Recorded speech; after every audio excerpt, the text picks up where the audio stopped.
የፈጅር ሶላት ካለፈው ተሳክቶለት መጨረሻ ላይ አላህን የሚፈሩ ፍራሳ ያላቸው ሰዎች ይሄን ማስተዋልም ይችላል። ፈጅር የማይሰግድ ሰው ፊቱ ላይ ድብርት፣ ገፍላ ይታይበታል። ቀኑን ሙሉ የተጫጫ ነው፣ እያዛጋ በማያጋጨው ከሰው ጋር እየተጋጨ ትርፍ ንግግር እየተናገረ ይውላል። አላህን ፈርቶ አላህ ባዘዘው መሰረት ፈጅርን በሰዓቱ ከሰገደ ሰው በተቃራኒ አላህ ባዘዘው መሰረት ቀደም ብሎ ተዘጋጅቶ ሐያ ዐለ ሶላህ ለሚለው ሐያ ዐለል ፈላህ ለሚለው የአላህ ጥሪ መልስ ሰጥቶ ፈጅርን በሰዓቱ የሰገደ ሰው ንቁ ይሆናል። ቀኑን ሙሉ ቀሎት ይውላል። ፊቱ ላይ የኢማን ኑር ይታይበታል። ጸባዩ ያምራል። ደረቱ ሰፊ ይሆናል። ነገሮችን መቋቋም ይችላል። በተቃራኒው ግን የቀኑን ጅምር አላህን በመታዘዝ ሳይሆን ሸይጣንን በመታዘዝ የጀመረ ፈጅር ላይ የተኛ ቀኑ ይበላሻል። ሸይጣን ፊቱ ላይ ሸንቶበት ስቆበት ይሄዳል። ለዚህም ከሰዎች ጋር ግንኙነቱ የተበላሸ ይሆናል። ይጨቃጨቃል፣ ይነጫነጫል። ቀኑን በወንጀል ስለጀመረው ቀኑን ሙሉ ጠዋት የጀመረው ወንጀል ሌላ ወንጀል እንዲሰራ በር ይከፍትለታል፣ ይገፋፋል። ከሰሓቦች እንደተነገረው አልሐሰነቱ ተቁሉ ኡኽቲ ኡኽቲ ተብሏል።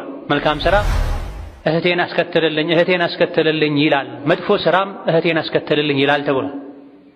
አንድ የኸይር ሥራ የሠራ ሰው የዛ ኸይር ሥራ የዱንያ ጀዛው ሌላ ኸይር ሥራ መስራት፣ አንድ የወንጀል የሠራ በሩን የከፈተ ደግሞ የዛ የወንጀሉ ቅጣት እዚህ ዱንያ ላይ ሌላ ወንጀል እንዲሰራ ይደረጋል። የመልካም ሥራ ጀዛው መልካም እንጂ ሌላ ነው እንዴ ተብሏል። በዱንያም በአኼራም መልካም ሥራ መልካም ጀዛ አለው። ስለዚህ ፈጅርን ከሸይጣን ጋር ጂሃድ በማድረግ ልንጀምር ይገባናል። ገና ማለዳ ላይ ልንሸነፍ አይገባም። ባለፈው ሳምንት የተጠቀሱ አስባቦች አሉ፣ አጋዥ ነገሮች አሉ። እነዚያ አጋዥ ነገሮችን በመጠቀም ፈጅር ላይ የቀኑ ጅምር ላይ ሸይጣንን አሸንፈን ምቾትን፣ ድሎትን፣ ሙቀትን ርቀን ለአላህ ጥሪ መልስ ልንሰጥ ይገባናል። ወንዱም ሴቱም በፈጅር ጉዳይ አላህን ሊፈራ ይገባል። ገፍላ ያለበት ቤት፣ ንቃት ያለበት ቤት ሁለቱ የተለያዩ ናቸው። አባወራው ከገፈለ ግዴለሽ ከሆነ እማወራዋ ግዴለሽ ከሆነች ልጆችም የእነሱን መንገድ ነው የሚከተሉት። በተለይ አባወራ አባት ቤት የሚሰግድ ከሆነ ፈጅርን የሚያሳልፍ ከሆነ የሌሎችም ዕጣ ፈንታ ተመሳሳይ ነው የሚሆን። ፈጅርን በስርዓቱ ለመስገድ ከሚያግዙ ነገሮች አንዱ ራስን መውቀስ ነው፣ ራስን መተሳሰብ።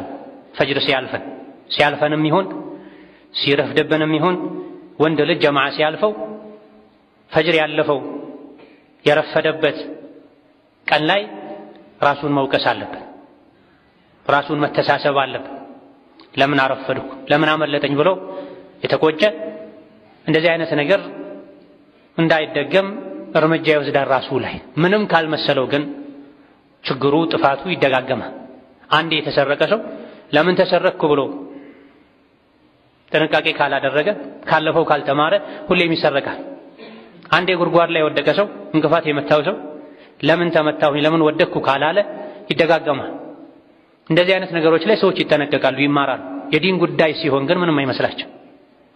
አንድ ረካዓ ተክቢረቱል ኢሕራም ሲያልፋቸው የሚቆጩ ነበሩ። አንድ ቀን ጀማዓ ሲያልፋቸው የሚቆጩ ነበሩ። ከደጋ ቀደምቶች ውስጥ ልጅ ሞቶብኝ አላህ ሰብር ስጥህ ያለኝ ሰዎች በጣም ብዙ ናቸው። ነገር ግን ሶላተል ዐስር አምልጦኝ አላህ ሰብር ስጥህ ያለኝ አንድ ሰው ብቻ ነው ብላ። የሶላተል ጀማዓን አጅር ማጣት ቤተሰብን በሞት ከማጣት የከፋ አድርገው ይወስዱት ነበር። ብዙ ሰዎች የሚረዱት ዱንያዊን ሙሲባ ነው። አደጋ ያደረሰበት ሰው ሰዎች ሄደው ያጽናኑታል፣ አላህ ሰብር ይስጥህ ይሉታል። ነገር ግን ጀማዓ አምልጦት ጀማዓ የማምለጥን ሙሲባ ተረድቶ አላህ ሰብር ይስጥህ የሚል ብዙም አናገኝ። እዚህ ራሳችንን ልንወቅስ ይገባናል። ከእውነተኛ ሙእሚኖች ባህሪ አንዱ ክፍተት ከተፈጠረባቸው፣ ከተሳሳቱ፣ ካጠፉ፣ ካጎደሉ የአላህን ሐቅ ራሳቸውን ይወቅሳል።